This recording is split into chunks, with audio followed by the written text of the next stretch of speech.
உங்களுக்கு தெரியுமா, லெந்து காலத்தில் உலகம் முழுவதும் சில கிறிஸ்தவர்கள் 40 நாட்கள் மென்மையான படுக்கையை விட்டு தரையில் தூங்குகிறார்கள். இது வெறும் சடங்கல்ல, ஒரு ஆன்மீக நினைவூட்டல். இயேசு கிறிஸ்து 40 நாட்கள் வனாந்தரத்தில் சுகவசதி இன்றி இருந்ததை நினைவுகூர்ந்து அவருடைய தாழ்மை மற்றும் தியாகத்தை பின்பற்றவே சிலர் இப்படி செய்கிறார்கள்.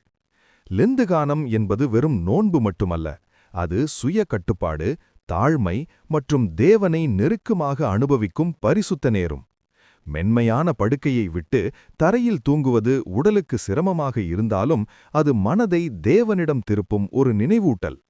ஆனால் படுக்கையை விட்டு கீழே படுப்பது முக்கியமல்ல, நம்முடைய மனம் தாழ்மையாகி தேவனை நாடுவதுதான் உண்மையான லெந்துகாலம். தரையில் படுத்தாலும் மனம் பெருமையுடன் இருந்தால் அதற்கு அர்த்தமில்லை. மனம் திரும்பி தேவனை நாடினால் அதுவே உண்மையான தியாகம். இந்த லெந்து காலத்தில் மனம் மாற்றமடைந்து வாழ்க்கையை தேவனிடம் ஒப்படைப்போம். God bless you.